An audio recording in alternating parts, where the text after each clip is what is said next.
Hey guys, this is Jessica from ChromaQuest Gaming, and today I'm here with Drac, and we're doing a quick life hack tutorial for you, and I'm really excited, and Drac has a really cool channel, so here he is.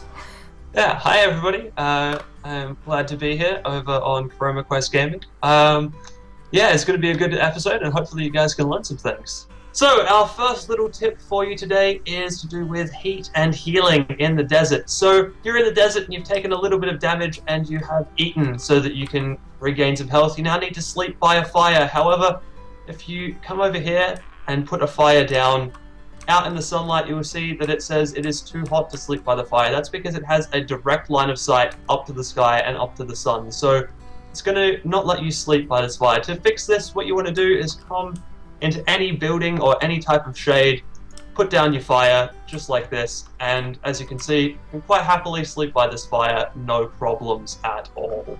Alright, and our next tip is if you are in a room full of really awesome stuff that you just want to break apart, if you use your hatchets, you'll actually be able to have a higher chance of getting materials out of them instead of using pickaxes. So, you should probably always use hatchets when you break stuff, if you want to get materials out of it. And also, if you use sunsteel or froststeel hatchets, you'll break things in one hit rather than two hits with an iron hatchet. So when you're in the desert, you can actually take heat damage, and you'll get a little bar pop up at the top, as you can see right now. This is when you're overheating. When that bar hits the red, you will take damage from being way too hot. So to get rid of this, you can simply eat some cactus. Eating cactus is definitely the best way to do this because 2 or 3 pieces of cactus will drop your heat bar all the way down to the bottom, whereas trying to find shade can be time consuming and also isn't as effective as just eating some cactus. Cactus is literally everywhere in the desert. Just break it down with pickaxes to get the most out of it. Alright, so next we're going to talk about bow quickfire. So basically, when you are normally firing and you hold down left click, it goes through the entire animation. But if you quickly hold down the left and right buttons over and over and over, you'll fire quickly, way more faster than the full animation. So this can be really helpful with knockback and keeping bosses like warlords away from you like for longer rather than having to slowly draw back your bowstring. Quickfire can be a really great way of keeping guys away from you. So we are back here on the little tutorial island in my home base, and this time we're going to show you a quick little tip about dismantling items. This is actually a bug in the game, but it's actually quite useful. So as you can see here, I've got 5 sunsteel plates in my inventory, and if I click and shift these over, you can see that I need to break down 2 at a time. So if I click dismantle, it's going to take 2 out, and I've only got 3 plates left. Now you would think that I could only break down 2 of these 3 plates.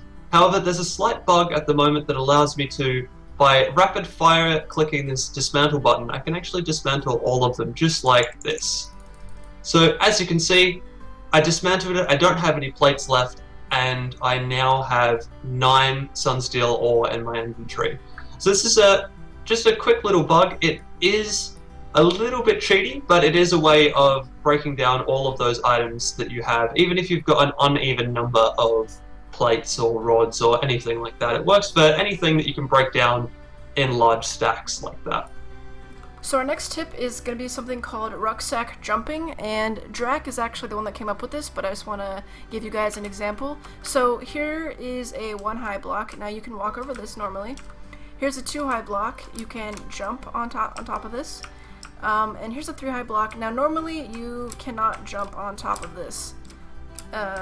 It's not possible unless with rucksack jumping. So basically what you want to do is you're going to want to hold the direction you want to move while jumping, and then very soon after jumping, open and close your rucksack. So, wait, I messed up. Okay. Hold on, I can do this. Alright, so there you go. So you jump, open and close your rucksack, and move in the direction you want to jump.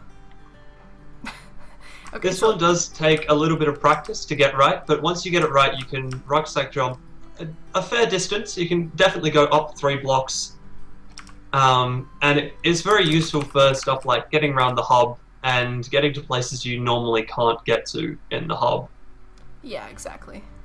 Okay, so next tip we're going to talk about splitting your inventory stacks. So normally you might drag and drop your stuff down here to the bottom left of your rucksack to split something, and that would work perfectly.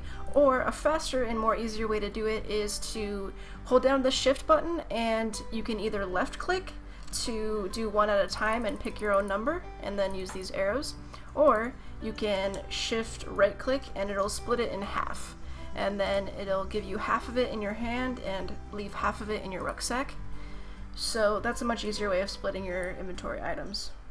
So the final couple of tips come with running dark worlds. So dark worlds, as you can see, get quite foggy and hard to see. So this is the white version, and we've got a bit of a blizzard going on here. If you go into a dark green, you get fog coming up, and if you go into a dark yellow, you get a sandstorm appearing. Now this does make it hard to see, and it makes it hard to see landmarks around you. So the very best way to do this is to come out until you can see water on your minimap, and then track around the edge of the adventure using the minimap to try and find locations. So as you can see on my minimap, if I just pull this up, there's actually a location right in front of me. Now this doesn't always happen quite like this, but it's definitely the easiest way to go about these, because you usually find that a world will be structured so that the extra locations are around the edges, and then the actual portal boss location is sitting right in the middle. So if you skirt around the edge like this, you're guaranteed to run into whatever locations currently exist in your map.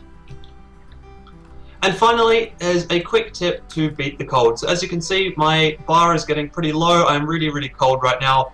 I could eat some food, but that would be a waste of the meat that I have in my hands. So I can also place down this, which is a brazier. Anything that throws off light and heat will heat you back up in the desert world. So this is any types of brazier, any floor lamps, and even the wood stove will heat you up. So if you have any of those recipes, make up a junk one and bring it with you into White Worlds, because it will save you from eating all of your food as you wander around the place and get cold. Alright guys, that about wraps it up. Thank you so much for watching, and remember, please check out Drac's channel. I'll put the link in the description for you guys to check out. He's a really great guy who does awesome tutorials, so please check it out, and again, thank you so much for watching.